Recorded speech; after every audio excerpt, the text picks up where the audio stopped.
Hey there, bestie. I'm Loriemi, your What to Read Next podcast host. Join me as we dive into exciting new reads that'll have you reaching for your TBR pile in no time. From group of mysteries to spicy romances, we'll explore it all and help you find your next favorite book. So grab a cup of tea, cozy it up, and let's discover some amazing reads together.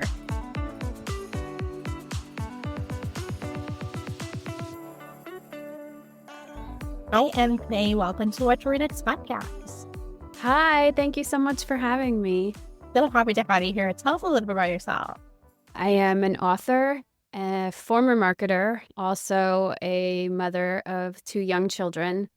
So that is how I spend a huge chunk of my time. Yeah. I used to work in corporate America in New York City. I've since moved out to the New Jersey suburbs. I freelanced for a while, and now I am a full-time author and parent.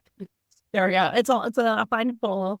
So I work in New York City for 14 years. So which neighborhood were you able to be working on? I love the neighborhood. I think my favorite neighborhood in New York City is Jersey City, which is not. Oh, I love in New York City. Oh, okay. Yeah. Oh, that's so funny. I used to live in Dixon Mills downtown. I lived in Exchange Place, so Essex Street, Okay. the last street by the water. So lived there for 14 years, like loved it. It's just like such a nice little small town. Like you have the vibes of like, Yeah. go to sit whenever you want, but love it. Yeah, I love Jersey City. I miss it. We moved out right at the start of the pandemic because we were in a 1-bedroom with a 1-year-old, and we needed the space, we needed the yard, but I miss it. I miss it so much. I moved out of the pandemic. I moved out 2 weeks before the pandemic. It was a planned move. It wasn't like I generally with the pandemic. I ended up moving to Chicago, but Jersey City's like that was my home away from home. Like that's I don't know. It just has everything that I needed. It has the convenience of suburbia with the Chili's and a Target and a mall. Anytime you can just take the path, and 5 minutes later you're in New York City. Yeah, I miss it. I'm actually doing my book launch at Word. At the one in Jersey City? Yes. Oh, I'm so excited. Oh, that's so exciting. So, we're glad we got to chat about it. So let's talk about like I know in your creative you part about like if you win a lottery you'll restore Chateau and you have been going to France before the kids on a regular basis. Talk to me about that experience. Living in France? Yeah, in high school they make you pick a language. The choices were French, Spanish, Latin, and everyone said pick Spanish. It's more useful, so I picked French to be contrary, but not contrary enough to pick Latin. And I just fell in love with Paris the first time I went there. And so I decided to major in French in college just so I could get the chance to go back to Paris. And then I studied abroad there. And I studied abroad in Dijon in college. And then after college, I did a year as a teaching assistant, and I was in Normandy then. So I kind of got to travel all over, being completely immersed in the culture, especially when you're outside of a large city. Not everyone speaks English. Most people don't. So it really forces you to learn spoken French. And I just fell in love with like the pace of life, the language, the food, of course, the people. I love French people. I know a lot of people say that they can be a little bit rude, but I didn't really find it so. And the only thing is I missed my friends and family who lived here. So I ended up coming back and settling down not far from where I grew up. But I wish I could have a home there too, if I could. Yeah. Maybe someday we invert generational wealth. Maybe someday find the long lost aunts, a great aunt who has a chateau, That would be great. I'm not actually French though. We never know. My long lost chateau would be in Italy or Ireland or something like that. Yeah. Okay, awesome. So let's check about Gracie Barn. What is the elevator pitch? My elevator pitch is the story about a girl named Addie. When the boy Addie, accused of killing her sister, is found dead in an eerily similar manner, she must team up with her childhood frenemy to find out who's killing teens in their town before she or someone they love is next.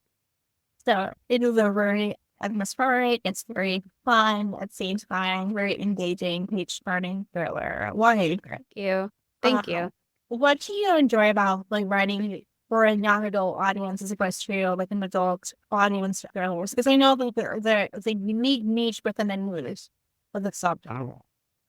Yeah, I just find the teenage experience to be so unique in terms of life stages. It's when you're trying to figure things out, you're trying to figure yourself out. Your world is changing so fast. It's like you're a child and then one day you're not, and you're dealing with all these hormones, you're dealing with switching between schools really fast with first loves, all these first experiences, but you're not an adult yet. You don't have an adult brain, so you're just trying to do your best with this developing brain, just making sense of the world around you. You're at the point where you're not quite trusting the adults, so you really only have your peers to go to, but that's like the blind leading the blind because nobody really knows what's going on at that stage in your life.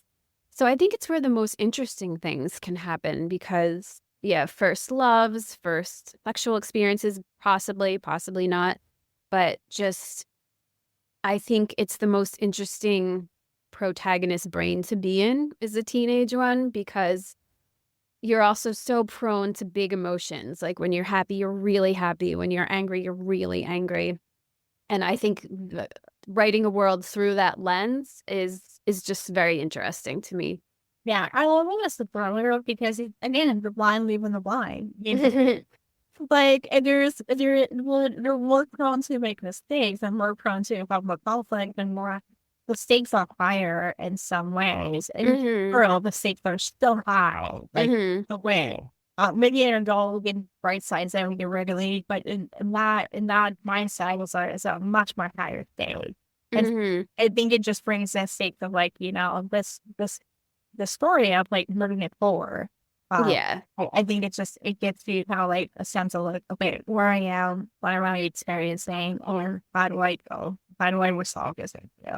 hmm But I think it's true. It's not really true, which is like hmm opening scene. I thought she was the one who killed her, but it's not. hmm Yeah.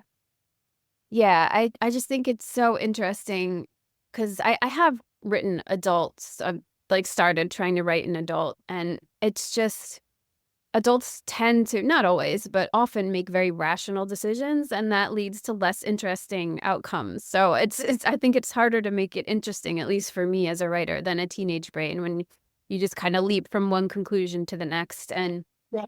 trying to solve a murder that entire time too. That's not something I did as a teen. So that was that part was invented.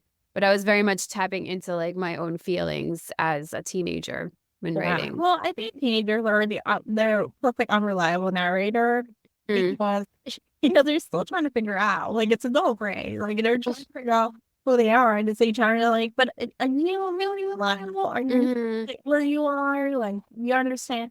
It's like like we're teenagers, we think we know better than our parents and we hmm know all the answers of the world. hmm hmm As we get older, we realize like, oh no, none of that is true. But hmm black or white thinking doesn't really exist. And you have to live in this gray area. And Yeah. I think because we have this black and white thinking, we're so sure about one thing. It gets, as a reader, it gets a really interesting moment because we're like, we see it all. And we're like, oh, maybe this is not, maybe you're not right, Harry. Yeah. Yeah, exactly. Yeah. So it's really like some books that you read. Like, what kind of books do you think you're reading? I read a lot of thrillers, both YA and adult, but I love other genres too. I read lit fic, I read fantasy, I read horror. If it's not too gory, that's kind of my line. Not too violent or gory. I read sci-fi, I read romance. I mean, I love books. There's not enough hours in the day or hours in my life to read enough books. Yeah. Mm. That's some book recommendations. Do you have any books to recommend our listeners? I recently finished Night Watching by Tracy Sierra. That was a Jimmy Fallon book club pick. Did you read that one yet? I've heard about it. I actually had a It's guest so talk good. about it, but I didn't have, like, Oh, it's so good. I mean, I wasn't sure I could read it at first because the premise is a woman alone in her house with her two young children and an intruder breaks in. And can't handle books when bad things happen to small children. So I messaged Tracy because we're in the same debut group because she's a debut writer this year too. I was like, You have to tell me what happens to the children before I can read your book. Like, Yes. please just spoil that for me, and I won't spoil it, but she told me what happened. I was like, okay, I can read this. But yeah, there's that. I recently also read Perfect Little Monsters by Cindy RX He. That's another fellow YA thriller debut. Her book came out, I think, in May. And that is a really good YA thriller. It deals with some pretty dark topics. So I would suggest everyone look at the trigger warnings for that. But it deals with themes of bullying that I think is, and the twist, just the twist at the end, you're just like, oh my God.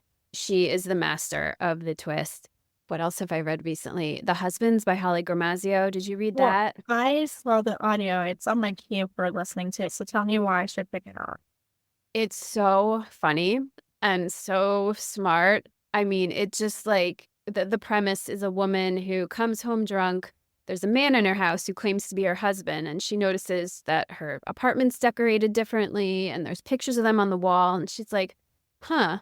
And then he goes up into the attic, and a different man comes down, and the decor changes, the pictures on her phone change, and she realizes she has this endless supply of husbands coming in and out of her attic.